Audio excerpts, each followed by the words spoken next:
This is how I handle tutorials in my game.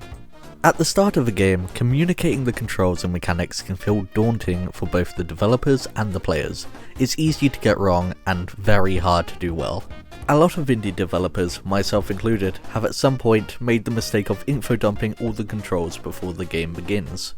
Now, while this is an effective way to quickly communicate information to the player, it's also incredibly risky, as it leaves a lot of room for the player to forget what they've previously read, especially if there's a lot of controls to remember. That's why nowadays I prefer to drip feed relevant information when the player needs it. Take this scene in my game Probumtine for example.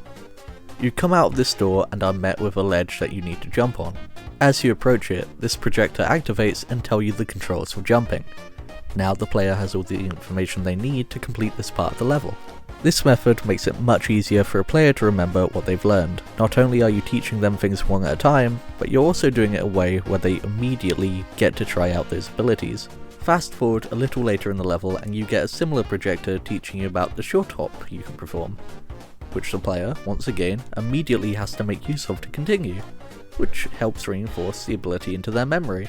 This method also has the added benefit of not stopping a player who already knows what they're doing. If a player already knows how to do these things, then they can just continue on through the level as if the tutorials never existed in the first place, which is really good for replayability.